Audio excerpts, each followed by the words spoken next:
Орой минь дүүргийн үзэгчтэй.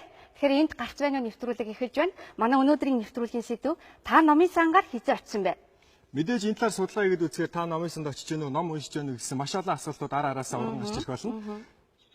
За ингээд Тэгэхээр өнөөдөр бид нар энэ сэдвээр ярилцахаар нэвтрүүлэгтээ судлаач, зохиолч, мэрэгжлийн байгууллагын төлөөллийг урьдчилан байгаа. Тэгэхээр хоёулаа одоо зочдтой танилцуулъя. За ингээд зохиолч, нийтлэлч, номч мэд. За энэ өдрийн мэндийг хүргэе. Дараагийн зочин бол сэтгэл судлаач Дойлжин. сайн байцгаана уу. За үндэсний төв номын сангийн ном зүйч Бат Эрдэнэ, утга зохиол сүүм судлаач Бат Гоёг, ирээдүйн Нобелийн шагналтууд номын сангийн эрхлэгч Бат Цэцэг нар хүрэлцэн ирсэн байна. Та бүхэнд баярлалаа. За тэгэхээр би бол номыг маш сонирхолтой хэлбэрээр унших дуртай. Яагаад гэвэл би номыг хэвлэмэл байдлаар унших дуртай Бат хоёроо. Тэгэхээр манай Бат хоёрын хувьд бол номыг их өөр хэлбэр өнцгөөс унших дуртай гэсэн.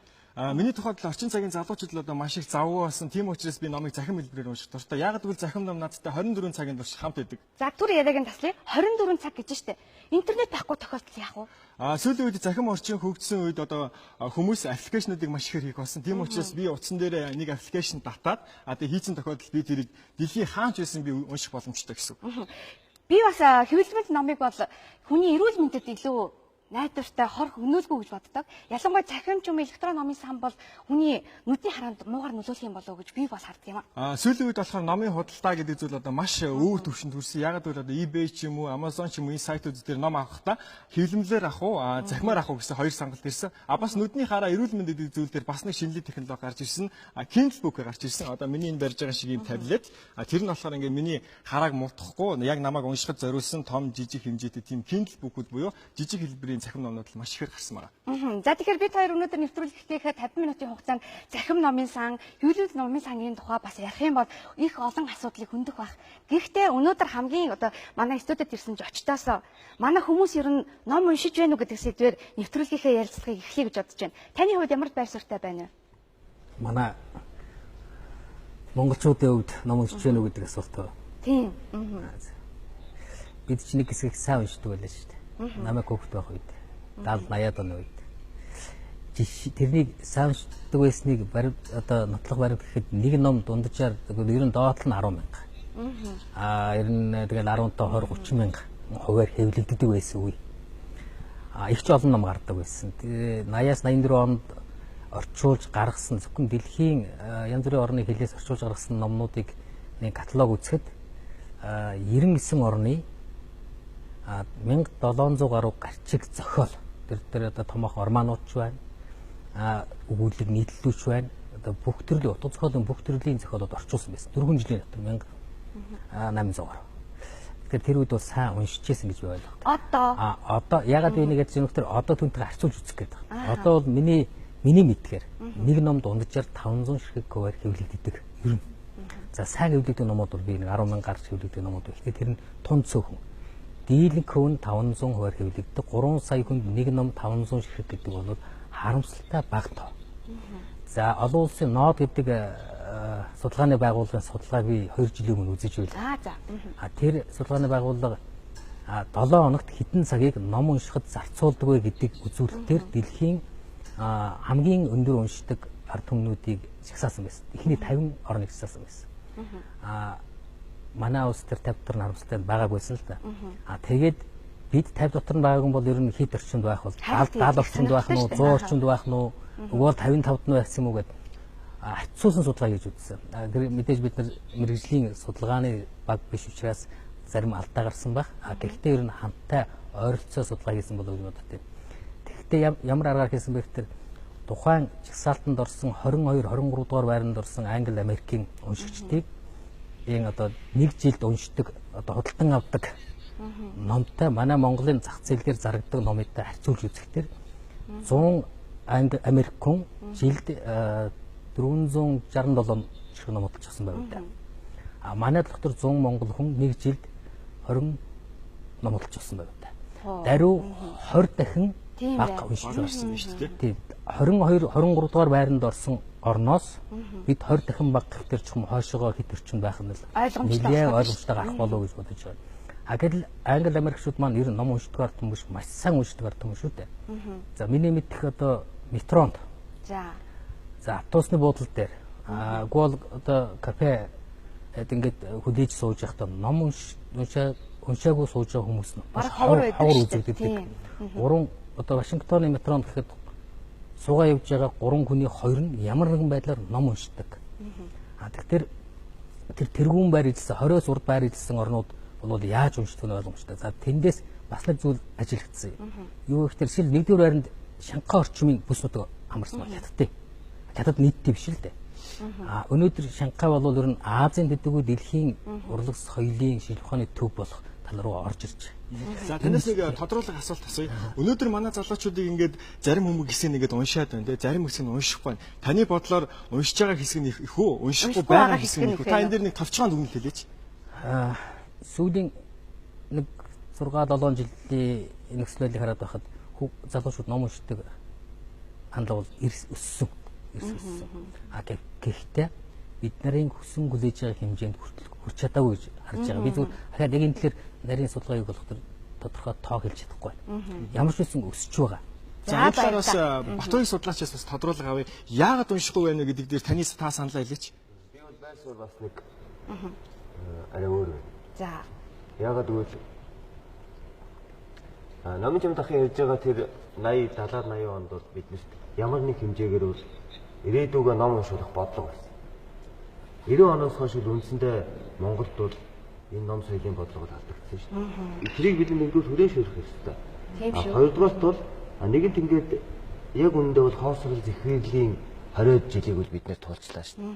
Тэгэхээр тэр хоосрол зэхвэрлийн 20 жилд биднэрт юу хэрэгтэй байсан юм бэ гэхээр ходоодоо хоолтой байлгах гэсэн үндсэн хүний байгалийн хэрэглэл чухал байсан болохоос биш. Энэ оюун тэрхний асуудал бол үндсэндээ орхигдсон байхгүй юу? Орхигдсон байхгүй. Шалтгаан нь бол цаанаа бол тэр нийгмийн түүхийн нийгмийн шалтгаантай. Нөгөө талдаа бол тэр 90-ад оны дунд үед бол манад номын сангийн уншигчид бол эрс багассан шүү дээ, тийм. Тэрний цаа шалтгаан нь юу байсан бэ гэхээр бид нар бол уг нь бол өөрсдийнхөө энэ амьдралын төсөөллийг ирээдүгийнх өөдрөгөөр харах юм бол тэр хоосрлын цаг үеийг бодвол өнөөдөр бол харьцангуй харин залуучуудын дотор бол ном унших хандлага бол сэргэж байгаа байхгүй юу. Гэтэ энэнд юу нөлөөлөд байгаа юм гэхээр төр засгийн сайндаач биш, төмөн олон ухаан сууж байгаатай ч биш. Тэрний явахаар гаднаас ирж байгаа энэ мэдээллүүд хүн өөрөө өөрийгөө хөгжүүлээ боловсрыг бол номтой нөхөрлөхөөс ямар ч гарч байдгүй юм байна гэдгийг бол ойлгож ухааруулж эхэлж байгаа юм. За баярлалаа. Тэгэхээр сэтгэл судлаач чинь хувьд ер нь хүүхэд залуус маань ном уншснаар бас оюун сэтгэхүйд ямар өөрчлөлтүүд өгд юм бэ? Эрэг хандлагууд нь юу байдаг юм бэ? Зөвхөн хүүхэд залуучуудын хувьд биш л те. Ер нь бол бүх насны хүмүүсийн хувьд ном унших нь өөрөө давхар ач холбогдолтой гэж үздэг байгаа. Зүгээр л хамгийн энгийн байдлаар тайлбарлах юм бол бид нар ном унших тусам тархины үйл ажиллагаа улам одоо хурдцтай болж идэг гэж тайлбарлаж болох нь л да. Унших чадвар сайжирч байна тий. Дүүшин дэлхий хийх чадвар сайжирч байна. Анхаарал төвлөрөлт одоо илүү сайн болж байгаа жишээтэй ой тогтоолт бас сайжирч байна. Тэгээд ер нь бол ингээд судалгаануудаас харахад тэнэгрэл болоод үтэл насны тэнэгрэл гэдээ байна. Тэгээ деменци болон альцгеймерийн өвчлөлөө тусах магадлал ном уншснаар 2.5 дахин буурч байна гэдэг тийм дүн шинжилгээ бас судалгааны үр дүнгууд бол байгаа. Тэгэхээр мэдээж хэрэг бүх насныханд энэ ном унших нь өөрөө маш олон ач холбогдолтой. Яг одоо жишээлбэл бид нар биеийн тамирын дасгал хийгээд өөрийнхөө биеийг эрүүл чирэг гоё болгож чаддаг бол ном уншснаар мөн дээр нь магадгүй шатар тоглосноор өөр оюуны одоо идэвхтэй дасгалуудыг хийснээр яах вэ гэхээр ерөөсөө бид нар тархиа дасгалжуулж ин илүү эрүүл амьдрах хэм маягийг олж авч ийн гэсэн л үг болно л доо. За баярлалаа. За одоо студид манаас оюутнууд хүрэлцэн ирсэн байгаа. Ер нь оюутнуудын тухайд та нар хэр их ном уншиж байна вэ? За энэ нүдний шилтэй байлгасан. Орчин тойронд чи огт ном уншихгүй залуус хэр их вэ? Оюутнуудын хувьд орчин тойронд ном уншихгүй байгаа оюутнууд бол ер нь залуусын хувьд бол их байгаа. Түгээмэл ерөнхийдөө. Яагаад вэ гэхээр би хувьдаа бодоход ер нь одоо бидний амьдарч байгаа нийгэм бас зөвхөн ном гэлтгүй сонирхол татах маш их олон хэрэгцээ бий болсон. Түүнээс шалтгаалаад бас ном унших байгаа. Гэтэ миний өөрийн хувьд миний эргэн тойрны хувьд бас харьцангуй ном уншдаг хүн цөөнгүй байдаг. Тэ. Тэгээ номын сан хичээлтэй холбогдуулаад яг бид нар бол оюутан. Хичээлтэйг холбогдуулаад ном судлах хэрэг гарна. Өөрийн сонирхлоор утга зохиол ямар нэгэн сонирхолтой байдлаар ном уншина. Тиймэрхүү байдалтай байгаа. Ер нь ингэж байгаа шүү дээ. Өнөөдөр бас нийгмийн дийлэх чиг хандлага одоо энэ залуучууд ингээ уран зохиол, сонгодог зохиолуудыг ерөөсөө уншихгүй байна гэх. Та нарын тухайд бол одоо сонгодог Ямар төрлийн ном зохиолуудыг хэрэг уншаад уншиж байна вэ? Уншиж байгаа номныхаа төрлөөс бас хуваалцаач. За миний хувьд утга зохиол одоо Чанмын Сүмтэй бодрын чулууч гэх юм уу тийм нэг утга зохиолын талаар л ном ер нь сонирхож уншдаг. Аха, чиний хувьд? За миний хувьд гэх юм бол одоогийн байдлаар бол Америкийн нэгдсэн улсын үл хөдлөх хөрөнгийн одоо хаан гэж нэрлэгдэх Дональд Трамп гэдэг хүний хэрхэн баяжих вэ гэсэн номыг уншиж байгаа. За. Миний хувьд Навсаа зохиолчийн Цэгэр сэлэн гэдэг романыг уншиж байгаа. Энэ хүү зохиол дээр нь болохоор 39 оны эсэргүүний талаар гардаг. Миний хувьд бол эсэргүү гэсэн тэр нэг хар бодлыг арай өөр үзэхээс нь харахад илүү тусалсан гэж бодож байгаа. Танаас нэг асуулт тодорхойл асууя. Ер нь өнөөдөр залуучууд, өнөөдөр монголчууд ном уншиж гин үү, уншихгүй байна уу? Таны бодол юу вэ? Ер нь бол уншихгүй байгаа. Яг Одоо гэтээ манай оюутан залуучууд бол уншихыг одоо хичээж гин, номны худалдаа бас харьцангуй бидний хооронд ингээд номны талаар яриа илүү өрнөдөг болсон.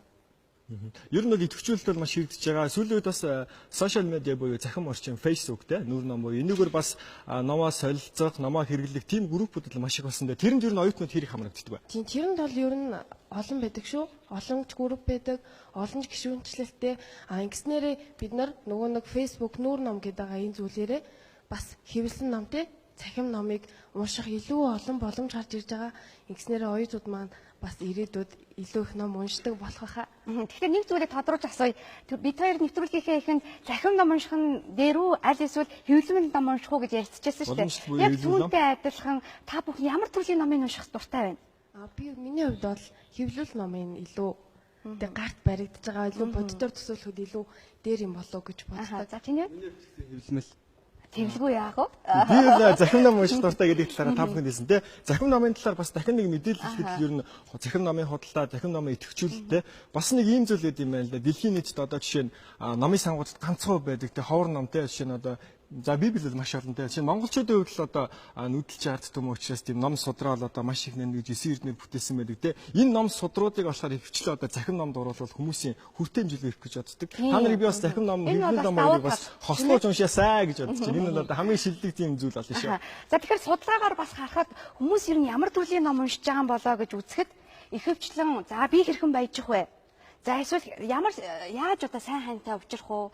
Эмэгтэй хүний нас 20 наснаас эхэлдэгүүч гэдэг юм уу? Амьдрах ухаантай холбоотой эсвэл зөвлөмжтэй холбоотой ном илүү их уншаад байна гэсэн хандлага байна. Ер нь бол номын ингээ худалдаагаар би ингээ яваад үзсэн л дээ. Ер нь хүмүүс ингээд ямар ном аваад байна вэ гэсэн чинь одоо бас нөгөө л нэг захим орчны асуудал энэ дэр хөндөгдөж байгаа байхгүй юу вэ гэсэн чинь нэг хүн одоо нэг алдартай хүн ч юм уу одоо нийгмийн нэг дийлэн хэсгийг байлдан дагуулдаг хэсэг хүмүүс уран зохиолын ном хичээн одоо аюур зан үлзий төгс одоо Батэрэг Стмаа одоо номын шимтлэх ч юм уу энэ мэт зохиолчдын номнуудыг уншаад өөрсдөө сэтгэлийн ингээ бичдэг юм байл да. За би энэ номыг уншсан чинь нэг ийм зүйлийг ойлгосон. Та энэ номыг уншвал ийм зүйлийг ойлгоно шүү гэсэн тийм дам ярианаас үнслээ дараагийн унших тийм гарцууд нь бий болдог. За тэгэхээр эрдэнэ зочдоосоо асууя. Ер нь манай уншигчд маань ямар төрлийн номыг илүүтэй уншаад байна вэ? Судлаач Батарыг хассан. Яг нарийн судалгаа хийсэнгүү. За. Гэхдээ ер нь хаа газрын уншигчдын бүтцийг ажиглаж байхад бол Англид шалгаагүй, Америкт шалгаагүй, тэр уншдаг газар шалгаагүй нийт уншигчдын дийлэн хувь нь бол түрүүний өөрөө чи ярьдаг хэрхэн баяж байгааг л уншиж байгаа. Хэрхэн баяж байгааг л уншиж байгаа. Ер нь бол бөөр сүртэй утга зохиол бол аль ч цаг үед бол цөөхөн уншигчтай байсан. Яагаад цөөхөн уншигчтай байсан бэ гэхээр тэр уншигчдаасаа илүү их нарийн мэдрэмжийг шаарддаг. Илүү боловсролыг, илүү сэрхүүг, илүү ухаарлыг шаарддаг учраас бол тэр хүний ном уншиж байгаа үйлдэл нэг боловч түүнээс шаарддаг шаардлага нь бол өндөр болдог. Манай үндэсний сонгодог утга зохиолыг ч гэсэндээ нийт монголчууд 2 сая юм уу 3 сая сонирхоод уншлаа гэхэд тэр ном бол мэдээж яг үндэсний утга зохиолынхон шилдэг юм уу сонгомол хэмжээний бүтээл байх магадлал бага. Яг тэгвэл сонгомол байна л гэдэг чинь оюун санааны хувьд бол тодорхой шалгуураар бүтээгдэхтэй ч мөн адилхан өндөр хэмжүүрээр бүтээгдсэн тийм л уран сайхны бүтээл байх ёстой шүү дээ. Тэгэхээр уншигч гэдэг зүйлийг бол бид нэ жоохон өөрөөр ойлгох ёстой. Нэг үгээр бол нийт дунд нь хамааруулад номол тврээд явж байвал тэр сайн уншигч юу?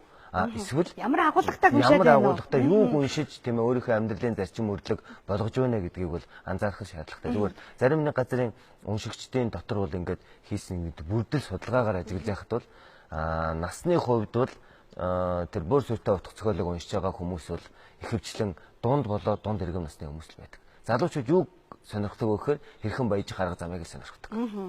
За бас өнөөдөр манад нэг сонирхолтой шач ирсэн байгаа. Ирээдүйн Нобелийн шагналтнууд хүүхдийн номын сангийн эрхлэгч Баццэг. Ер нь хүүхдүүд ном унших би бас таны талаар нэг судалгаа уншсан л да. Одоо ингээ хүүхдтэй орой болго үлгэр ярьж өгдөг. За бас хүүхдүүдэд зориулаад ингээ сайн дураа номын сан байгуулсан те. Та энэ гигэн сайхан үсгийн талаар бас товчхон танилцуулаач. Тийм, давхраас номын сандаа бас дугуулan хичээлүүлдэг байгаа шүү дээ, тийм ээ? Тийм.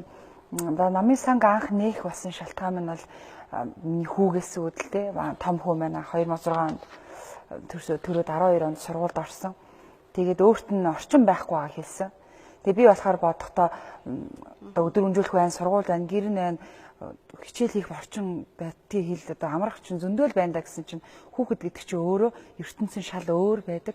Яагаад гэдэг асуулт маш олон байдаг учраас тэр тайван ном уншина, хажуугаар нь тоглолтон, дуртай үедээ унтана, тэгээд дуртай үедээ босоод идчихээ дахиад унших тийм орчин хүүхэд хайдаг байгаа байхгүй. Тэгээ би тэндээс олж анзаараад нөхөртөөгөө ярилцж байгаа Нобелийн шагналтнууд гэдэг хүүхдийн номын сангаа нээсэн. Ингээд 3 жилийн турш номын сангаа ажиллуулж байхдаа би нэг зүйлийг анзаарсан л да. Хүүхдүүдийг одоо ерөөсөө ном уншихгүй байх гэж айгүй олон хүмүүс ярьдаг. Би энэтэй бол санал нийлдэггүй. Яагаад вэ гэхээр хүүхдэд юмыг танин мэдэх маш их хүсэл мөрөөдөл байдаг. Тэрийг ээж аавууд маань нөгөө анзаардгүй юм шиг бас санагддаг л да. Орчиныг бүрдүүлж өгдөггүй юм шиг санагддаг. Хэрэв хүүхдтэй нэг дор хаяж нэг 5-аас 10 минутыг өдөр болгон зарцуулах юм хөвшил үүсчихвэл хүүхэд аяандаа намыг сонирхож эхлэв. Би бас өөрийнхөө жишээс ярих гээд байна. Одоо би ингээ ажлаасаа тарж ирээд өөрийнхөө гар утсыг ингээ тий ухаалаг хуцаа ингээ бариа суухад манай охин хоёр охин дагаалд бас барьцдаг. Харин би ингээ номоо бариа суухад миний хоёр охин ном унших хандлага төрөөд наттай адилхан ном ингээд барьчихж байгаа байхгүй. 4 настай охин маань уншиж чадахгүй ч гэсэн ингээ ном бариа зургийг үзээ сууж байгаа. Тэгэхээр энэ бас гэр бүлийн дунд энэ хандлагыг төрүүлэх нь маш зөв юм шиг байгаа юм тий. Ерөөсөө эцэг эхэл хүүхдүүдийн хамгийн анхны бүх талаараа багшин штэ. Тэгэхээр ээж аав юу хийж гэн хүүхэд яг тэрийг дуурайдаг байхгүй юу. Одоо талент өөрийгөө харж яана л гэсэн үг байхгүй юу. Тэгэхээр та утас хүүхдтэйгээ ярилцахын оронд амьд харилцаа үүсгэхийн оронд уцаа өгч гинэ гэдэг чинь тэр хүүхэд та хоёрын хооронд айгүй том хан хэрэг. Номын сангийнхаа хажуугаараас дугуулan хичээлүүлж байгаа штэ. Дугуулan хичээлүүд ингээд давхар номын сан дугуулan хоёрыг давхар ингэж явах юм бас ач холбогдол нь юу вэ? Гол нь хүүхдүүдийг номон дуртай л болгохын тулд энэ дугуулan хичээлүүлж байгаа байхгүй юу. Тийм нөгөө зургийн дугуулan хичээлүүлэхэр чинь хүүхдийн энэ баруун зүүн чинь тарихтай зэрэг задарж байгаа хөгжиж байгаа. Тэгээд тэр хэмжээгээр хүүхдийн ярих хэрэгцээ гэж байдаг. Энэ ярих хэрэгцээ зургийн дугуулангаараа хангагдж идэг. Номын сандаа орж ирээд зурсан зургаа хүүхдүүдийн өмнө ярьж идэг сонс. Ярихаар бусд нь нөгөө нэг сонсох чадвар гэж хүүхдийг давхар хөгжүүлж идэг. Ийм олон давуу талтай байдаг учраас хүүхдийг л ерөөсөө ном уншуулгын тулд л байж болох бүх гарцуудыг л энэ хэрэгжүүлж байгаа. Өнөөдрөөс нэвтрүүлэгт маань үндэсний номын сангийн төлөөлөгч ирсэн байгаа. Ер нь бас судалгаа үзээд чинь Монгол улсад нийт үйл ажиллагаа явуулдаг. Нийтийн номын сан бол 300 гаруй номын сан байдаг гэсэн тийм. Эндээс үндэсний номын сангаас нэг зүйлийг тодруулъя л да. Өнөөдөр номын санд уншигчид өдрийн хэрэгцсэн өсөж байна уу? Аль эсвэл буурч байна уу? Хандлага ямар байна? Тэгээд ер нь бол номын санд хэрэгсэд тийм ээ уншигчид гэдэг маань бол өөрсдийн оюуныхаа хэрэгцээг хангахаар тийм ээ номын сангаар үйлчлүүлдэг. Одоо номын сангийн бол одоо эрхэм үйлчлүүлэгчд байдаг. За тэгээд эдгээр уншигчд маань бол ямар чиг хандлагатай байна вэ гэхээр зэрэг нэг хэсэг маань бол нийтийн номын сангууд бол хамгийн гол одоо юу бааз буюу тийм ээ уншигчийн ихийг дийлэх хийг эзэлж байгаа хүмүүсүүд маань оюутнууд байгаа. Оюутан залуучууд маань бол хичээлийнхээ даалгавар тийм ээ тэгээ мөн өөрийнхөө сонирхол, мөн сонирхсан зүйлээ мэдлэг мэдээлэлээ сайжруулж байгаа. Номын сангийн дотор одоо байгаа ном маань өөрөө хамгийн гол яагаад одоо хүн номын санд сууж байна гэдэг чинь маш давуу талтай. Номын сан гэдэг бол өөрөө номын сан гэж хэлэхээсээ л эхэлдэг. Ер нь бол тэгээд номын сан чимээгүй орчин байх хэвээр тав тухтай нөгөө уншигчийн маань хэрэгцээт ном байх хэвээр. Тэгээд мөн одоо өөр үйлчлэгнүүд шинжлэх үйлчлэгнүүд амгааж орчин цагийн техник технологийн дэвшлийг ашиглаад одоо номын сангуудын хамгийн гол одоо зорилго гэдэг юм уу одоо үйлчлэгийн чиг хандлага нь юу болсон бэ гэхээр гэр бүлэрээ номын санд суух болсон. За энэ яаж нөхөр аав нь одоо IPTV үзээд мөн одоо тий ном сонин хараа сууж иж болж байна. Ээж нь хоол хийх юм уу? Мөн одоо юм ойд сурах ч юм уу тий. За тэр хүүхдээ хэрхэн хүмүүжүүлэх үү ч юм уу. Гэтэл нөгөө хүүхд маань тэнд өөрийн нас сэтгэхүйндээ тохирсон номоо үзэж явах жишээтэй. Мөн түүнээс балчир нь одоо цагийг зөв өнгөрөөж явах одоо энэ Android болон тийм ээ ухаалаг төхөөрөмжүүдийг ашиглаж явах жишээтэй. Тэгээд саяхан манай номын сан бол ерөнхийдөө үндэсний номын сан учраас номын сангийн хамгийн гол эрхэм зорилго нь юу гэдэг вэ гэхээр номын санг уншуулах нийтэд. Гэтэл ер нь бол номын сангийн одоо энэ нийгэмд Монгол улс болон бусад номын сангууд ч адилхан гэх юм. Юу болж ийм гэхээр ном хадгалагч болчиход байгаа байхгүй. Эндээс би нэг зүйлийг бас тодруулмаар байна. Сүүлийн үед захим номыг ингээд гэртээ уншиж байгаа энэ бол цаг хугацаа хэмнээд одоо ингээд маш амар байна. Нөгөө талаар бас ингээд бас тухайн юмд зориулагдсан юм зүйл гэж байдаг те. Яг энэ асуултыг би нийтлж номын чимд байгаас асуумаар байна. Ер нь номын санд ном унших нь үр дүнтэй юу? Эсвэл цаг заваа хэмнээд гэртээ ингээд хэвлэмэл номоо эсвэл захим номоо уншсан номын санд суух ач холбогдсон талаар та бас товч яриач. Өөрийнхөө туршлагатаар хэлэх юм бол би ер нь өөрийнхөө номын сандал болдоо суунда. Тэгээд захим ном барихаас илүүгээр цаасан ном барих нь илүү баг. Ягаад гэвэл тэн дээр би зах дээр нөгөө анхааруулах тэмдэг янз бүрийн өнгө мөнгөөр ингээ бодоо сүйд нь эргэж харж яхад амар. Захим ном дээр бол тех болцох юм байна. Хоёрт одоо анханаас одоо нөгөө цаасан номтой харуугаасаа сурсан учраас цаасан номтойгоо илүү юу байна. Залуусын хандлага бол өөр байх магадлал өндөр. Аль алинд нь давуу тал байна. Захим ном яхахгүй энэ цаг үеийн технологийн дэвшил. Гэхдээ энэ нь өөрөө цаасан номыг бүрэн халчих болцоо гэж байхгүй гэж бодож зүгээр аль тэнцээ явах байх.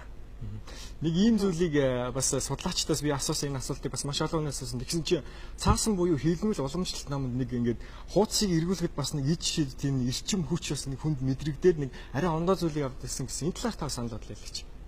Тэрийг өстэй сайн мэддэг. Тэгвэл сэтгэл судлаачаас тодруулъя.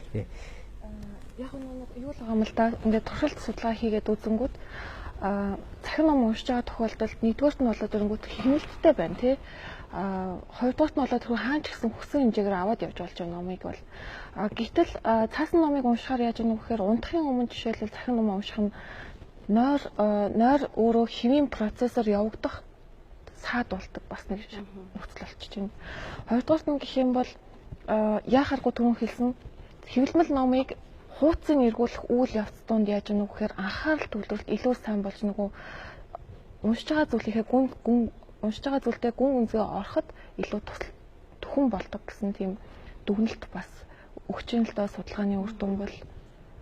За та бүхэнд баярлалаа. Одоо бас бид бүхэн бас нэгэн сурвалжлагыг бэлдсэн байгаа. За сурвалжлагыг бас явуулах хооронд бас би судлаач Батуйгаас бас нэг асуултыг асуумаар байна. Өнөөдөр би бас нэг ийм зүйлийг анзаарсан юм а. Би бас өөрөө ингээд захимаараа ном унших сонирхолтой гэж нэвтрүүлгийнхээ хийсэн дээ. Тэгээд нэрээ бас ингээд анхаарал бас нэр төвлөрдөг юм биш. Ингээд би 90 заан залуудаа ингээд уншаад ингээд 100 өдөр хуудсан дээр нь явж ийсэн аа. Маргааш нь дахиад унших гэсэн чинь би буцаад ингээд гүйлгэж байгаа байхгүй. 100 өдөр хүртэл ингээд гүйлээд хүрж байгаа. Энэ хэмнэлтийн талаар таваас ярьж.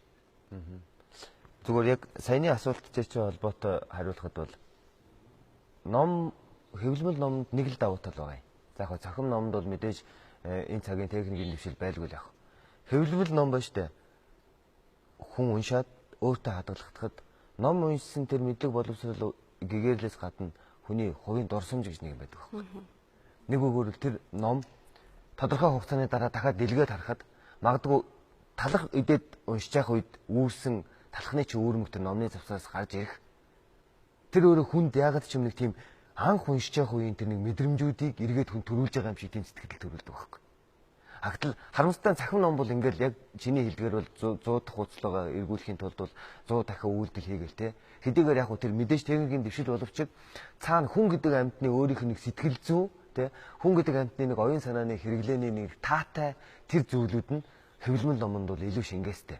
Тэгээд наад захаа нөхөд бол бидний үеийнхээ ярьдаг шүү дээ. Ингээд нэг шинэхэн хэвлэгдсэн номноос гарч байгаа үнэр тэр нэг будагны ч юм уу эсвэл хэвлэмэл хууцнуудын үнэр ч юм уу те үгүй үлдэх цавууны үнэр ч юм уу дардсны үнэр өөрөө хүнд тэр номтойгоо илүү ойр харьцах тэр нэг амьд харьцааны гэх юм органик харьцааны биш амьд харьцааны үнцийг тавьдаг учраас хэвлэмэл ном Гутенбергийн тэр анхны хэвлэлээс ахуулаад өнөөгийн 21-р зууны энэ түн бүжигнсэн техникийн дэвшилтэй хамтал хамтал яваад байгаа байхгүй юу. Хэрвээ хүнд тийм мэдрэмжүүдийг төрүүлдэг, тийм хэрэглээний болоо тийм сэрлийн өдөөх чанарыг үзүүлдэг байсан бол аль хэдийнэ хуучнаасаа уйдах дуртай хүн төрлөختөн чиний хэлдгээр бол хэвлэм номыг хэвлэхээ байгаад тийм үү те бүгдээрээ л ямар нэг юм дэлгэц хараад сууж явах хэрэгтэй байсан шүү дээ. Гол нь тэр сэрэл мэдрэмжүүд тэр нэг хүнийг иргэн дурсах үүдлийг сэтлийг төрүүлсэн тийм таатай юмнууд. Би сайхан нэг ном уншиж байгаад тэг ширхэг ус олсон байхгүй юу. Тэр номыг би 10 хэдэн настай байхдаа уншиж ирсэн. Тэгээс ажлын шаардлагаар эргэж харах болчоод ингээд харсан чинь ширхэг ус гарч ирсэн. Тэр ширхэг ус надад байна шүү дээ тийм ээ. Маш олон зүйлийг ингээд дурсамжуулгаад байгаа байхгүй. Тэр нэг зуны өдөр цослонгийн газар ингээд байшингийн сүүдэр гудас дэвсээд уншиж яхад дэрэгдүүр өнгөрсөн хайртай байсан охины дүрч татварч явах шиг те. Эн чинь л өөрөө тэр нэг номны өөрийнх нь үнц нь байхгүй юу. Түүнээс биш бид нэр хөгжлөөд байгаад бол юу ч хэрэгжилж болно. Тэр бол хүний өөрийн эрхийг нь асуудал шүү дээ. Нэвтрүүлэг эхлээс одоо хүртэлх ярианы дээр би бас нэг дүгнэлтийг бас ажиглалаа л та. Бид нарт өнөөдөр тийм амьд харилцаа гэдэг зүйл гэр бүл дээрч тэр номон дээрч тэр бүхэл зүйл дээр бас дутагдаад байгаа гэдгийг саналыг нь юу нэ. За одоо ингээ үзэгчтэй бид нар бас нэгэн сурвалжлагыг бэлдсэн байгаа. Тэр сурвалжлагаас сонирхуулаад за тэгээд ирээд уулзцгаая. Монгол Улсын ерөнхийлөгчийн нэрэмжит эрдэм шинжилгээний уншлагын танхим гэдэг танхим байгаа. За манай энэ танхимаар бол магистраас дээш зэрэг цалтаас судлаач эрдэмтэд докторууд маань үйлчлүүлдэг байгаамаа. Ховор хуучин гар бичмэл судар номынхаа одоо элэгдэл гэмтэл болцшгүй эрсдлээс хамгаалаад одоо ингээд захимаар уншуулдаг байгаа. Сонирхсан хэлбэрээр үзэж болно л да. Яг судраараа яг ихээр нь барьж үзье гэж байгаа уншигчд байна. Зарим нь захим дээр үзье. Одоо нөгөө бичгийнхэн тэг хэлбэр хийц янзрынх нь юм тодруулахын тулд захимаар нь үзье гэсэн хүмүүс бас байна. Тэгээ тэр болгоод ингээд тохируулаад тодорхой хэмжээний уншигчдад энэ үйлчлэгийг нээсэн байгаа. Уншигчдын хамгийн их эрэлт хэрэгцээтэй олдохгүй ховор байгаа номнуудыг нэн төрөнд захимд оруулж уншигчдад үйлчлэнэ. Манайх бол 1990 оноос хойш өдөр тутмын сонингуудаа сканердад эхэлсэн байгаа. Одоо ингээд жишээ нь энэ 1991 оны 1-р сарын 10-ны ард ирэх нөр харагдаж байна. Бид нар энэ сонингуудыг одоо хүмүүст хүртээмжтэй илүү өгөөжтэй уншуулах зорилгоор ингээд сканердаж оруулж байгаа. Бас нэг төрлийн шинэ үйлчилгээ болж байгаа. Одоо сүүлийн үеийн одоо Монголын мэдээ өнөөдөр хэрэгсэн сонингуудыг бол шууд захимаар нь манайраа шилжүүлдэг болсон байгаа. Тэгээ энийг бол ингээд хинч орж ирээд өдөр тутмын сонингуудыг яг өнөөдрийн сонинг ингээд унших бүрэн боломжтой болсон байна. Энэ хуучин сонингуудын хувьд бол одоогоор нэг 5 төрлийн сонин ард ирэх, үнэн, өнөөдөр хөх толб гэсэн сонингуудыг бол ерөнхийд нь сканердад оруулчихсан хүмүүст үйлчлэгийг гаргахад бэлэн болоод байгаа. Өдөр тутмын сонин бол тухайн өдрөө гарч байгаа мэдээллийг маш үнэн зөвөр яг дэрэгдээс нь мэдээлдэг. Тэр маань тухайн цаг үедээ ингээд сониндоо хадгалагдаад үлддэг учраас тухайн цаг үеийн толин болж авдаг юм. Тэгээ хүн болгонд хурж үйлчлэхийн тулд одоо энэ шинэлэг байдлаар захим сонингийн үйлчлэгийг нэвтрүүлж байгаа. Ганц захим сонин биш. Зарим уншигчдад хаалттай байдаг манай Монгол судлалын гар бичмэл номнууд, диссертацуудыг бол бас бид нар захимаар уншуулах боломжийг нээж өгч байгаа. Энэ нь бас даваа талтай. За баярлалаа. Тэгэхээр захим номтой холбоотой бас сайхан сурвалжлага байна. За тэгэхээр бас захим номтой холбоотой бас нэгэн мэдээллийг өгье. Монголын хүүхдийн номын сан бас захим номын сантай болж байгаа. 30000 төгрөг төлөөд 800 номыг унших эрхтэй болж байгаа. Тэгэхээр энэ бол бас л таатай үйл явдал байгаамаа. Тэгэхээр бид бүхэн бас хүүхдүүдэд зориулсан хүүхдүүд чиглэсэн нэгэн сайхан хүнийг урьсан байгаа. Энэ бол Чингэлтэй дүүргийн хүүхдийн номын өргөөний эрхлэгч Цэ Баян мөнх. За Баян мөнх номын сангийнхаа талаар танилцуулаач. Энэ бас их гэгээлэг сайхан номын сан байгаа. За манайх бол Чингэлтэй дүүргийн засаг даргын тамга газрын харьяа Чингэлтэй дүүргийн хүүхдийн номын өргөө гэж байгууллага. Манай байгууллага 2015 оны 11 сарын 26-нд аль бие усаар одоо нээлттэйсэн байгаа. За энэхүү одоо сайхан номын өргөөг байгуулах одоо санаачлагыг бол тухайн үеийн одоо Чингэлтэй дүүргийн засаг дарга Гамболд буюу одоогийн улс их хурлын гишүүн Давагийн Гамболд даах маань бас энэ анхны одоо санал санаачлалыг гаргасан. Танай номын сангийн яг онцлог нь юу яах вэ? Одоо орчинд нь ямар байна? Нийт хичнээн хүүхдүүд бас үйлчлүүлж байна. За манай номын өргөө одоо байгуулагдаад бас өөрийн гэсэн байнгын уншигчтай болчиход байна. Тэгээд бусад номын өргөө бодвол номын одоо сангуудаас хамгийн том том давуу тал нь гэвэл одоо хөгжлийн бэрхшээлтэй хүүхдүүдтэй зориулсан. Онцлог байх нь шүү дээ. Би бас эдний талаар нэг судлаад үзсэн чинь за 3 давхар нь жишээ нь уламжлалт номыг унших. За 4 давхар нь болохоор гадаад номыг унших. 5 давхар нь жишээ нь тэр дотор сонирхсан номнуудаа бас шинжлэх ухаан, математик хэмтчин зөвхөн энэ номнуудыг унших тийм боломжтой гэсэн. За дараагийн бас нэг зүйл бол Монгол улсад хамгийн сүүл баригдсан Монгол улсын боловсролын сургуулийн номын сангийн захирал Баатар Жав ирсэн байгаа. За та бас номын сангийн талаар давч танилцуулаач. За манай сургуулийн номын сан бол 2016 оны 3 сард ашиглалтанд орсон Монгол улсад нэгдсэн хамгийн сүүлийн үеийн техник тохиромж төхөөрөмжүүдийг тонолсон юм номын сан болох зорилттой байсан байж байгаа. За тэгээд манай номын сан бол одоо захим номын сан болно гэдэг зорилго тавьжаад энэ чиглэлийн одоо номнуудыг сурагчдыг захим хэлбэрлөө шилжээд явж байна.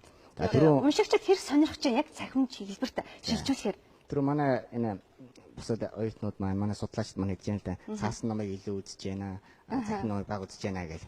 Бид нар ягаад захим номыг баг үзэж байна гэхээр бид нар захим номыг яг төдийлөн 100% хийж чадахгүй байна.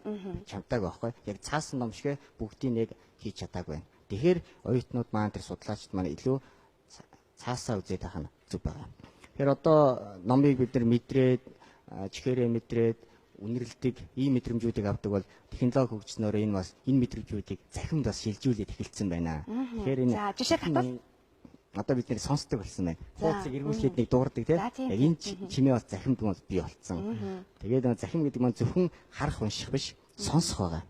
Бид нэр зав зайгуу өнөөдөр автобусанд машин техниктэй явдаг ч юм уу годмаар ингээ алхаад явж байгаа юм номыг зүгээр сонсоо явах боломжтой. Тийм бол бидний цаг зав илүү хөгжих боломжтой.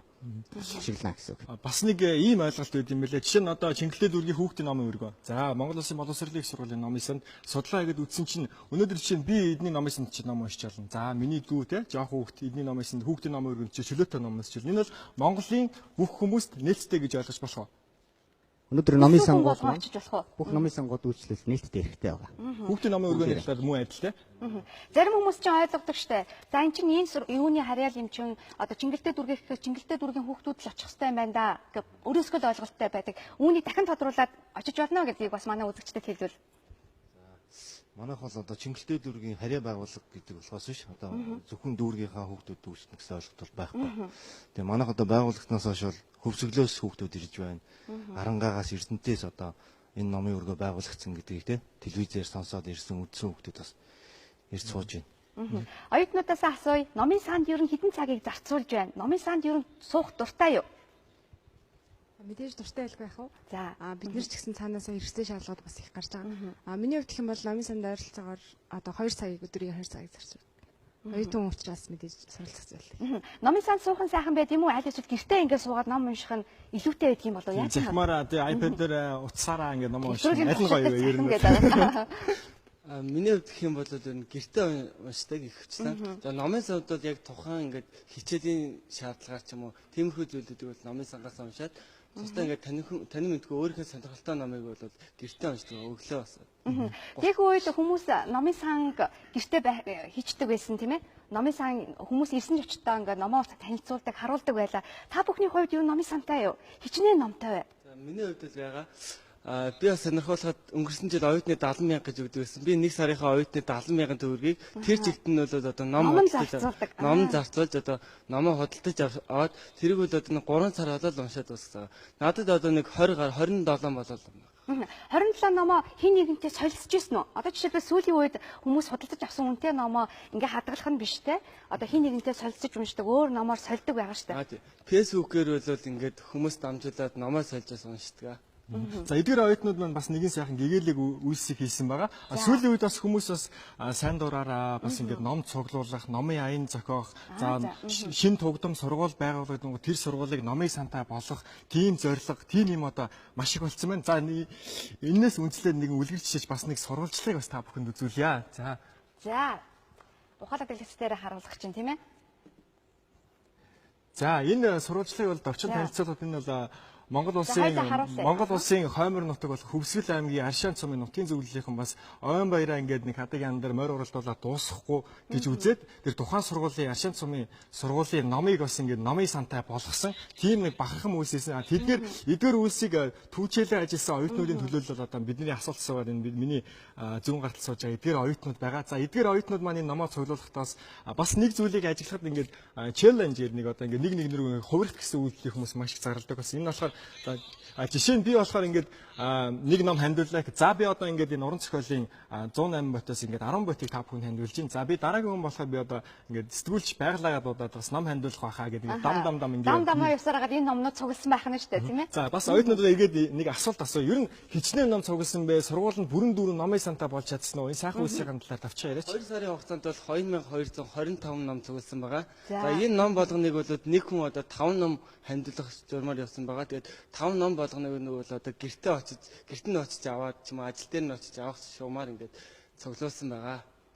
Одоо ер нь үр дүн харагдаж байна. Хүүхдүүд маань хэрэг ном уншиж байна. Эргээд тэднэртэйгээ холбоо барьсан уу? Барьсан. Тэгээд ерөнхийдөө номын сан чинь бол ингээд 14 хоногоор өгөж явуулдаг дээдлэн. За тэгээд номын сандаа суугаад уншдаг. Үүнээс авахад бол ерөнхийдөө сурагчдын одоо ном унших одоо уран зориг ер нь нэлээд нэмэгдсэн гэж ном унших сурагчдын тоо нэмэгдсэн гэж. За баяр хүргэе. Энэ бол их бахархан сайхан үйлс. Та бүхнийг бас би алгадчихсан гэж хүсэж байна. За манай нэвтрүүлгийн одоо эхний хэсэг ерөнхийдөө өндөрлөж байна. Тэгэхээр бид нар нэвтрүүлгийнхээ хоёр дахь хэсэгт бол манай нэвтрүүлгийн нэр бол энд гарч байна. Тийм ээ. Тэгэхээр хамтдаа бүгдээр гарцгаая. Юуны тухай гарцгаая гэж бодож байна. Та бүхний хувьд бүгдээр ямар гарцыг хайвал манай уншигчд маань, үзэгчд маань илүү их номыг уншдаг болох юм бол ер нь аливаа юмд дадал хөвшил гэж байдаг тийм. Хамгийн багадаа 21 удаа хөвшил болго гэлдэгдэг шүү дээ тий. Одоо энэ залуучууд маань ном уншихгүй байна гэж ярьж байна. Нөгөө талаараа эдний бас буруу гэдэг зүйл байхгүй шүү дээ. 60 70 онд хүм айл болгон доор хаяж 5 ном уншсан байх хэвээр. Уншааг бол хахаа тавьдаг байсан шүү дээ. Манад одоо тийм байна уу залуучууд. 100 ном уншсан хүүхдийг шагнадаг байлаа. Шагнадаг байсан. Нацад орж тэмдгээр шагнадаг байсан тий. Тэр үед чинь одоо бол тийм юм байхгүй шүү дээ. Юу ном уншаагүй байна уу, уншсан байна уу хамаагүй шүү дээ. Танай номын санд уншилсан олон ном уншсан хүүхдүүдийг яаж урамшуулдаг вэ? Манай номын санд бол ингэдэг. 5 ном уншаад тэрийг ярьж өгөөд зураг зурсан хүүхдүүдийг ирээдүйн найрлагын шагналтны тамгаар шагнадаг юм. Ингээд 25 ном уншаад 5 тамга авсан хүүхдийг хүүхэлдэйн театр жүжиг үзэх хэрэг шагнадаг юм хэлбэргүй. Тэгэхээр хүүхдүүд айгүй урамшаад би юусе ном унших хэрэгтэй байна гэд номын сандаа тэр хөвшлийг олж авдаг байхгүй юу? За бас үндэсний Монгол улсын ууган номын сан болох үндэсний төв номын сангийнхан бас энэ ном уншигчтай зориулаад энэ мэд үйл ажиллагаанд бас зохион байгуулдаг. Тэрнээсээ та бас танилцуулаач. Яаж уншигчдыг идэвхжүүлдэг вэ? Тэгээ эндээс бас хэдүүлээ гарцгаая л да. Тэгээ ер нь бол манайх бол нийтийн номын сан гэдгээр бол яг номын сангийн тэмдэглэлтэй юм уу тийм ээ? Тухай тэр үед л одоо ерөнхийдөө сүүлийн жилүүдэд анзаарч байхад бол одоо ноцгдорж тэмдгээр шагнаж байна. Мөн одоо тэр хамгийн одоо олон тий жил үйлчлүүлж байгаа уншигчаас ч юм уу тодруулж шагнал гартуулж байна. Ер нь бол энэ номын сангийн систем дээр маань юу ажиглагддаг вэ? Ямар тоо үзүүлэлт гардаг вэ гэхээр тухайн програм дээр тэр хүн бүтэн жил одоо ном уншлаа гэж бодоход 365 хоногийнх нь хэдэн өдөрт нь хэдэн цагт нь номын санд ном уншсан бэ? Тэрэн дотроо ямар шинжлэх ухааны ном уншсан бэ? Тийм ээ? Хэдэн удаа ирж үйлчлүүлэх гэх мэтлийн статистик мэдээлэлүүд гардаг байгаа. Тэгээ үүнээс нь харгалзаад бол ер нь бол уншигчийн хинэн төрүүлж явж ийн хинэн яаж ийн гэдгийг бол нөгөө уншигч маань өөрөө үнэлгээ уншуулхад та ийм ном уншсан байна гэсэн түүхэн пэйжээсээ түүхэн хуудаснасаа өөрөө хараад тэр бол зөвхөн тэр хүний өөрийнх нь л одоо мэдээлэл байгаа байхгүй юу? Одоо жишээ нь бол номын санд би одоо муу та яваад очиод анх одоо явж очиод номын сангийн үнэлэх нийлэх гэд тэрийгээрээ насан туршдаа үнд төлбөргүй үйлчлүүлж байгаа. Мөн тэр бүх үйлчлүүлсэн тэр түүх чинь одоо энэ системийн туршлагатайгаар үлдэж байгаа. Бичигдээд үлдчихдэг болох нэ. Тэгээ одоо ийм ном уншсан гэхэд магадгүй хүндээсээ принт хийгээд авчихад тийм ээ мэдээлэл нь одоо баримтаар гараад ирнэ. Тэр зэрэгүүл тийм юуг бол одоо энэ номын сангийн системийн даваа талыг ашиглан бас одоо тодорхойлж уншигч байгаа урамшуулж болж байгаа. Сүүлийн үед бас ном худалдан авахад илүү хүнтэй байгаа болов уу гэж надад бас санагдчихж байгаа. Энэ бас их одоо итгэвчүүлтийг бий болгоход бас их нөлөөлж байгаа юм болов та бүхний хувьд бас ямар бодолтой байх юм? Хүмүүсийг бас ингээд ном үнэтэй байгаа юм чинь одоо би одоо бас авах бас боломжгүй байна. Тэгээ бас тэрнээс бас татгалзуулаад байна уу гэдэг энэ бас номын үнэтэй бас холбоотой ном шиг. Энийг бол ухамсартай холбоно л доо. Залуучуудын хувьд 20,000 төгрөгөөр ном аваад унших уу? 20,000 төгрөгөөр найзуудтайгаа нэг кафед суух уу? Энэ хоёрын аль нь илүү вэ гэдэг чинь тухайн залуучдын өөрхөн ухамсар ахгүй юу? Хэрэгтэй одоо гадуур гарах үедээ мөнгө зарцуулдаг мөртлөө яг ном авах болохоор ингээд таталтаад эхэлдэг. Тэр нэг хөвшил суугаагүйтэй холбоотой. Тэгэхээр би бол номыг бол үнэтэй одоогийн ном бол тийм ч амар үнэтэй гэж юусэн бодохгүй тийм. Гадуур гарах оюутнуудын хувьд тэгвэл ном үнэтэй байна уу? Ерөнхийдөө бас жоохон үнэтэй гэж ойлгож байна. Тэгээд нэг зүйлийг хэлэхдээ бол хүн номыг уншихаа болвол сэтгэхээ болно, сэтгэхээ болвол хөгжил зогсноо гэж айлтхан Дидро гэдэг эрдэмтэн хэлсэн байдیں۔ За тийм учраас бол хүн өөрийгөө хөгжүүлэхийн тулд бол номыг унших ёстой байна гэдэг утгаараа бас номыг худалдаж авч уншдаг байгаасаа гэж хүсэж байна. Та бүхний хувьд залуучууд маань хүүхдүүд маань одоо ном уншихгүй байна гэж ярьж байгаа шүү дээ, тийм ээ. Тэгэхээр үеийн итгэвчүүлтийг яаж хиймээр юм бэ? Юу дутагдаад байна вэ? Өнөөдөр тийм дутагдаад байгаа зүйлсийн те дутагдаад байгаа зүйлс гэдэг маань бидний өнөөдөр энэ байдлаас гарах одоо хамгийн том гарц юм болов уу гэж би бас ойлгож байна. Гарц бүгдээрээ хамтдаа хайж байгаа шүү дээ.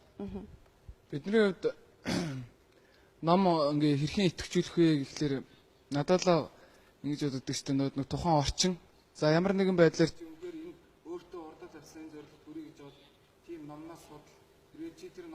За микрофоноос салчээ. Микрофоноос салаад яриа.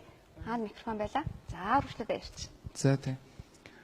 Ямар нэгэн байдлаар яг өмнөө тавьсан зорилгыг номтой ингэж хамааруулж холбож өгч. За үнэхээр энэ номноос ингэж судлаад тэрнийхээ үр дүнд номоос ингэж гарын авлага болгоод ийм зорилготой нэг шатаар ингэж авах юм байна гэд өөрт нь ямар нэгэн байдлаар гадны орчин ингэж хамааруулж өгвөл бас идэвхтэй болох. Бас үнийн хувьд бас жоох ингэж хямдруулж оюутнууд бидний хувьд бол яг үнийг хэлэхэд бол бас зарим үед ном маань багшийн хэлсэн ном арай үнэтэй санагддаг. Хямдхан байж болдгоо мөгээ тэр нь бас янз янзын шалтгаантай.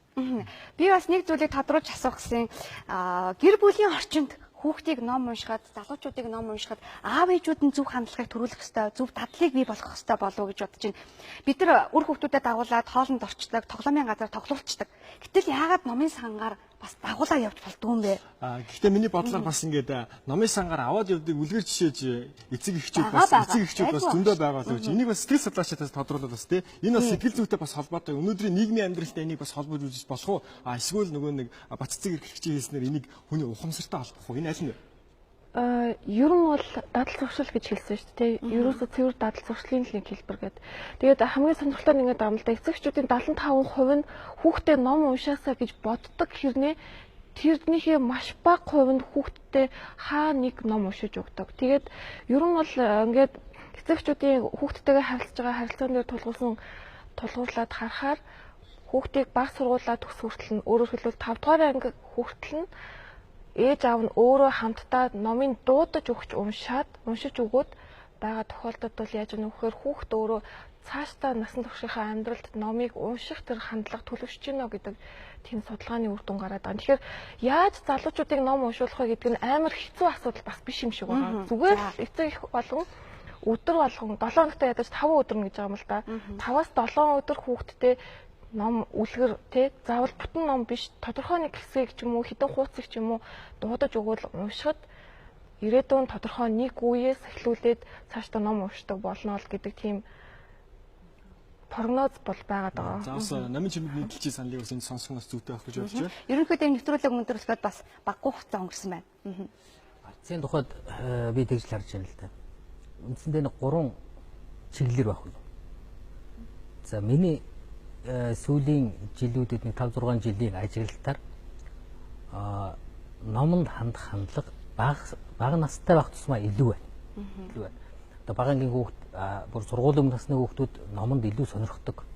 Дунд ангийн арай бага ахлангийн өшөө бүр төвшин доогуур болж байна. Энэ юу гэхээр уулаасаа бага настай хүүхд юм сонирхдог одоо ном хараад одоо тэр заваагүй сонирхдог зангаасаа нөлөөлж ийнэ гэсэн тайлбар зарим нэгэн хөнгөлж байсан. Тийм ч байгаа. Гэхдээ уулаасаа цаанаасаа нэг тийм шинэ үеийнхэн гарч ирж өөрөө ирэхгүй нэг тийм юм ирж байсан оюун санааны хэрэгцээ нэгсэн тийм үеийнхэн гарч ирж байна гэж би харж байгаа. Тэгэхээр энэ сонирхол дээр нь дөрүүлээд юу хийх вэ гэдэг асуудал. Тэр юу хийх вэ гэхээр сая сэтгэл судлаач маань хэлсэн. эцэг эхчүүд хамгийн түрүүнд анхаарах асуудал. Нэгдүгээр бага наснд нь тэр дундаа бүр сургуулийн өмнөх наснд нь номтой харьцуу сурах хэрэгтэй. Уншиж өгдөг. Тэгээд бага наснда номтой харьцаад амьд харьцаа бий болоод ном дотоод ертөнцийн тэр номоор дамжиж хөглөгдөд одоо тэлээгүй байгаа хүүхэд одоо юу гэдэг 15 6 хүрчээд номонд дуртай болно гэдэг бол маш хүнд асуудал. Тэгэхдээ хүүхдээ бага настай байхад нь эцэг эхчүүд анхаарч тэр номтой нөхөрлөх талаар анхаарах хэрэгтэй. Нэг гац тэр хоёр дахь гац нь тэр төрийн бодлого зайлшгүйнд оролцох хэрэгтэй. Энийг зөнгөөр нь хайж ерөөсөө болохгүй. Энэ бол ард түмний эцэг эхийн хүний өөрийнх нь хувийн асуудлыг гих байдлаар энэ номын бодлогыг орхиж ирдэг болохгүй. Үе үеийн төр засгийн бодлого дээр ерөнхийдөө бол ном засгийн ном соёлын бодлого гэж явж ирсэн. Гэхдээ тэр нь ямар нэг хэмжээр учир дутагдaltaй байж ирлээ гэж байна. Сүүлийн 4 жилгээд эхлэж чинь ном гэдэг хөтөлбөр гаргасан. Улсын хэмжээгээр боловсролын бодлогын хэмжээгээр гаргасан. Гэхдээ тэр маань ямар үр дүнтэй болов гэдгийг өнгөрсөн 4 жилийн эцэст бид энэ жил тайлангийн бид сонсч чадсангүй. Ямар үр дүн гарваа гэдэг. Тийм шүү дээ. Тэгэхээр энэ цаана нэгтэй зөвхөн сургуулийн орчинд номын сангийн орчинд номонд хандаж байгаа одоо түрүүн хүүхдүүд оюутнууд ярьж байгаа номын үн өндөр байна гэж. Энэ бас ном гаргаж байгаа, эрхлэн гаргаж байгаа бизнес эрхлэгч, зохиолч, уран бүтээлчд хандсан тэд нарыг одоо татвараас тодорхой хэмжээгээр чөлөөлдөг ч юм уу.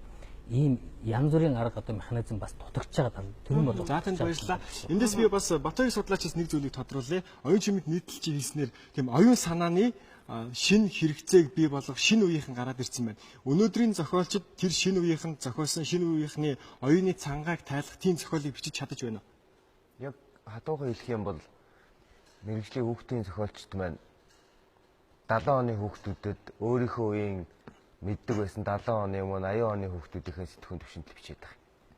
Гэтэл 2000 оноос хойш хүүхдүүд хэрхэн өөрчлөгдөж, хэрхэн олон талтай болж байгаа вэ гэдгийг бол огт мэдэхгүй байгаа шүү дээ. Тэгэхээр би бусад ном зохиолын хувьд ч гэсэн ер нь үл зөвхөн юу гэдгийг бид нар яг хөтөлбөр хүүхдээ утга зохиол гэдэг ойлголтын хүрээнд ярьж байна тийм. Яг ухтаа бол мэрэгжлийн утга зохиолын хүрээнд ч юм уу ер нь утга зохиолын хүрээнд бол манай зохиолчдын бүтээлүүд бол яг өнөөгийн уншигчдынхаа оюуны хэрэгцээг хангаж яах нүггүй юу гэдэг дээр бас их эргэлзээтэй. Ер нь бол уншигчид юу хүсэж байгаа юм? Түүнд нь зохиолч зориулаад тэднэрт нийцүүл тааруулж бичихч бас албагүй. Тэгэхээр бол ярих юм бол олон асуудал бий. Зүгээр би эндээс нэг л гарцыг олж харж байгаа юм л да. Юу вэ нөхөр бид нар үндсэндээ бол номын чам тахтаа би нэг зүйлээ санал нийлж байна. Ямар нэг хэмжээгээр бол бид нар биш дээ энэ үндэстэн оршин тогтох юм бол 21-р зуунд бид нар ингээд нэг бие даасан улс байя гэж бодож байгаа юм бол зөвхөн уул уурхайн томоохон төслүүдийг биш оюун санааны том төслүүдийг хэрэгжүүлэх шаардлагатай. Хангалттай олон жил биш дээ өрх бүр үйлдвэрлэгч гэж ярьлаа штэ. Одоо энээсээ татгалзаад татгалзах ч байхгүй. Энийг арай өөрчлөөд өрх бүхэнд номын санжилт гэдэг төсөл хэрэгжүүлж яагаж болдгоо юм. Энэ бол үнэхээр сайн нэг үгээр бол манай мэрэгжлийн зохиолчийн хэлсэн үг байдгийг. Хүүхэд юу яагаад номон дуртай вэ гэвэл дэрэгд ном байвал дуртай болдог гэж тийм. Номтой айлдвал шүү дээ уншдаггүй хүүхэд өсдөггүй л байхгүй юу. Тэгэхээр бол яг үнэндээ бол энд нэг төрийн бодлого гэхээсээ илүү шүү тийм ээ. Үр хүүхдийнхээ ирээдүг номтой ойрхон бай гэсэн эцэг эхийн өөрсдийнх нь хүсэл зэргийн асуудал байхгүй юу. Тэгэхээр бол өрх бүхэн номтой болчих юм бол уншдаг хүүхдүүд хэдэн дундаас төрнө. 4 хүүхэдтэй айлын 3 нь уншдаг ч юм уу те 5 хүүхэдтэй айлын 2 нь уншдаг ч юм уу ганц хүүхэдтэй айл бол аргааваараа сууж яхаар бол аав ээжийнхээ авч өгсөн номыг уншаад сууж явах жишээтэй шүү дээ. Тэгэхээр бол бидний оюун санаанд ч хувьсгал хийх шаардлага бий, төр засгийн бодлогот ч хувьсгал хийх шаардлага бий. Зохиолчид өөрсдийнхөө одоо юу гэдэг энэ төрөвл зөв оюун сэтгэлгээнийхээ өнцгийг шинчлэх шаардлага бол байгаа л гэж үзэж байна. За бас би үзэгчдээс нэг асуултыг асуумаар энэ зэрэгтэл цус хүмүүсээс өнөөдөр ингээд хамаг мөнгөө цуглуулад байгаа бүх мөнгөө сонгоод ингээ хүсэж тэмүүлээд авчий гэсэн часисэн ганц номныхаа нэрийг хэлээч. Тийм ном байна уу? Монголын утга уран зохиолын ном. Магадгүйс гадаад уран зохиолч байсан болно. Гэхдээ өнөөдөр хэдүүлээ бас Монголын уран зохиол, Монголын зохиолчдын чанар чанарын талаар нэгэнт ярьсан болохоор тийм ном байна уу? За энд миний хувьд бол яг энэ номнуудыг өөрийн номын санд авчиж байгаа болохоор бүх номнуудыг л хараад үзчихэж байгаа. За түрүүний нэг гарц гэдэг дээр би нэг дахиад нэмж хэлгээд бид нэр оюутан байхад энэ номноос хөндөрүүлэхийн алхмыг бас номын сангууд маань хийгээд байгаа юм шиг ажиллагддаг. Яг гэвэл бид нэр орчныг бүрдүүлж чадахгүй байгаа. Сургуулиуд маань номын сангууд маань бид нэр хуучин яг ширээ сандал дээр суулгаад уншилж штэ. Тэгэхээр бид нэр энэ ном уншихаар энэ зорилт эрдэмслийг бий болгохын тулд орчны сайхан бүрдүүлж бийл дээ. Тэр 5 тухтай тохилог орчин номын сандаа бий болгоод өгөх юм бол оюутнууд маань аянда ном уншаад явах бүрэн боломжтой байна. За баярлалаа. Оюутнуудад бас нэмж хэлэх санал байна уу? Гарц байна уу? Хамтдаа бүгдээрээ яаж ном уншдаг болох вэ? За Баян мөнх хэрэглэгчийн хувьд бас саналаа хэлэх чинь. Номын өргөний хувьд бол одоо жишээ нь одоо намжимдахын хэлгээр тийм ээ. Хүүхдүүдийг багаас нь одоо ном унших хөвшил одоо сургах хэрэгтэй гэдэг. Манай дээр өдөр болгон нэг их ч одоо хүүхдэд дагуулж ирдэг. Хүүхд нь одоо 3 настай байна уу та. Өдөрт орж ирээд нэг үлгэрээр ирж өгчөөд яг өөрөө ингээ хажуудаа суулгаж уншиж өгчөөд гардаг байхгүй юу? Гарахтаа хоёулаа амар хөрхэн хоорондоо ярьдаг. Ээж нь одоо хүүхдээсээ ингээл асуу штэ. Юу ойлгов миний хүүг? Шатаар бууж явахдаа хоорондоо яриа явдаг байхгүй юу? Тэгэхээр энэ мэтчлэн эцэг эхчүүд одоо хүүхдийн ном өргөө гэхээр зөвхөн хүүхд орно гэж битээ ойлгоорой. Бас тий одоо бага ангийн тий одоо бага насны хүүхдүүд унших чадваргүй хүүхдүүд энэ төрөө бол эцэг эхийн нэмээ өвөн дагуулад ороод ирэхэд манай хаалга. Би бас энд нэг гарцыг хэлэх гэсэн. Одоо жишээлбэл бид 10 жилийн сургуультай байхдаа зохиолчдтой уулздаг байлаа. Тийм ээ. Тэгээд тэр хүний тухай мэддэг байлаа. Ном зохиолынхын тухай мэдэж авдаг байлаа. Энэ уулзалтуудыг ер нь одоо дээд сургуульд ч гэдэг юм уу, ахлах ангийн сургуулийн дунд бас зохион байгуулалт одоо хэр байгаа юм бол та бүхний хувьд мэдж байгаа зүйл байна. Тийм одоо зохиолчтой уулзах. Жишээ нь би бас энэ үеийг бас алгацсан үе байхгүй. Яг бол миний үед болохоор бас намайг 10 жил байхад ингээд надад бас нэг хүн ярьж гисэн нэг судлаач 7 хоногийн өмнө нөгөө нэг ингээд нэг аймаг дээр нэг судлаач очино. Жишээ нь Дармын Баатаргаа очино. Ингээд Дармын Баатаргааны зохиолыг тэд нэр уншиж байгаад очингууд нь асуулт асуудаг. Хамгийн их асуулт хүмүүс хүүхдээ шагнадаг тийм юм байсан. Ийм зүйл ер нь оюутнуудын дунд одоо байна уу? Ийм идэвхжүүлэлт байна уу? Номын сангаас нь хийж байна уу? Энэ талаар та бүхэн бас санал хэлээч. Хамгийн сүүлд ер нь ямар зохиолчтой уулзав? Одоо ер нь бидний үед яг тиймэрхүү юм ер нь их анзаардаг шүү дээ. Тийм зохиолчтой уулзсан арга хэмжээ гэж байхгүй харин нэг лектор, мундаг тийм эдийн засаг, бизнесмен, судлаач, профессор, доктор хүмүүсийн лекц илтгэлэхээс яг зохиолчтой гэдээсэн ч ерөөсөө санд бохгүй. Ийм зүйлүүд бас та бүхэнд бас дутагдж л байгаа юм байна тий. Тийм ерөнхийдөө бол тэгээд яг нэг цаг үетэйгээ ягаад бүр дасан зогцож ерөөсөө хүсч ирмэлцэхгүй. Явцсан дундаа ингээд санал болгол харин үнэхээр дутагдж байгаа юм нэрээ тэх юмсан гэдээ бас үнэхээр бодогдож байна. За тэнд бас саналаа хэлье гэж ашиг. Бидний хувьд бол яг энэ үед бол оюутан залуучууд маань зохиолчтой ерөөсөө уулзах нь ховордож байна. Ер нь уулзаагүй байх. Тэгтээ яг уулзахгүй байна гэсэн муу тал биш л дээ. Яг бид гэх юм бол тэр зохиолчийн оюун санаасанс нь гарч байгаа бүхэл зүйлийг бид нэр шимтэн уншаад өөртөө өөр өнцгөөс ч юм уу бас нэг өөр өнцгөөс хүлээж авч байгаа юм чинь тэр зохиолчтой уулзнаас бүр илүү ихийг авч байгаатай ялгаагүй. Тийм болохоор бид нэр заавал тэглээ энэ нэг дутагдал байна гэж бодохын оронд бүр номын шимтэн сайхан унших хэрэгтэй те. Бүр олон талаас нь өөртөө төсөөлөд өөртөө тусгаж аваад бодох хэрэгтэй. За энэ талаас бас саналын сонсё гэж бодож байна. Нэгдлийн номын санчтас байгаах. Ер нь номын сан дээр хэр их уулзалтуудыг зохион байгуулдаг вэ? Уулзалтуудыг зохион байгуулж байна. Манайх бол үндэсний номын сан учраас цаг үеийн уулзалт бол тэмдэглэлт өдрийн уулзалтуудыг байнга зохион байгуулдаг. Тэрнтэй холбоотой бас номын өвчлөнгүүд гардаг юм байна. Үндэсний номын сангийн хувьд бол ер нь даваа тал бол ариун сан хөмрөг 3 сая гаруй олон улсын хэл дээрх номтой. Тэрийг уншигчдад хүргэх арга зам юу вэ гэдгийг л эргэлхийлт юм байна. За тэнд баярлалаа. За баярлалаа. Ерөнхийдөө нэвтрүүлгийн маань минут өндөрлөгт өгөж байна. Тэгэхээр бид хоёр нэвтрүүлгийнхээ дүгнэлтийг бас хий гэж бодож байна. Манай үзэгчид маань номны тухай ярилцлаа, хамттай байлаа, их халуун дулаан байлаа. За бас ингэж бодоод үзэхээр захин болон хэвлэмэл ном бол хангалттай байна. Гэхдээ энэ талаарх мэдээллийг бас тогтмол хүргэх, энэ талаарх сурчлагыг бас илүү их болгох бас зохистой гэж ийм нэг гарч байна. Бид уншигч болон зохиогчдын амьд харилцаа уулзалтыг тогтмол зохион байгуулах юм бол бас энэ уншилтын эцэгжүүлэлт бас их болох юм аа. Ер нь зохиолчтойгоо уулзч ивэл амьд харилцаа бий болоод энэ бол бас хамгийн үр дүнтэй, хамгийн шилдэг гарч зохиож байж байна. Энэ дээр бас нэмээд нэг юм зүйл хэлвэл бас Нобелийн номын шагналууд гэдэгтэй адилхан гэр бүл гэдэг зүйлээс манай судлаачд маань хэлсэн те гэр бүл гэдэг зүйлээс хамгийн бага нэгжээс тэр ирээдүйн хамгийн сайн хүн төрөх тэр зүйл эхлэх учраас гэр бүлийн орчинд аав ээжүүд хүүхдээ өнөөдөр 7 хоногт 3 удаа кафе юм уу ресторан дагуулж ордог бол 7 хоногт ядаж бүр дагуулж ордог сардаа нэг удаа. За ингээд энэ бүр хүүхдэд дур сонирхолтой болох тусмаа энэ байдал улам их болно гэж би бас найдаж. Энэ бол бас нэг гарцсан. Тэгэхээр манай нэвтрүүлгийг үзэж байгаа үзэгчид маань өөрсдөө бас гарц хайж байгаа ах гэж бодож байна хамтдаа. Тэгэхээр та бүхэнд шинэ шийдэл санаа байх юм бол манай нэвтрүүлэгт хэлээрээ холбогдорой. Энэ одоо шинэ гарч байгаа шийдэл санаа бүгдээрээ хамтдаа амьдралын хөрсөн дээр буулгая. Басгүй номын санд нэвтэрч байгаа шинэ техник технологиудын талаарх мэдээллийг бас номын сангууд илүү хүргээсээ бас илүү их мэдүүлээсээ сурталчлаа гэсээрээ бас нөгөө юугаа номын сангийн идэвхжүүлэлтийг бас маш их болгоосаа гэж хүсэж байна. Энэ бол бидний хайж байгаа хамгийн гол гарц. За ингээд нэвтрүүлэг маань өндөрлөж байна. Маргааш бас энэ цаг мөчид бас бид нэр өөр нэгэн сэдвээр ярилцах байгаа. За ингээд дараагийн нэвтрүүлгээр уулзъя. Баяр та үзэгчтэй.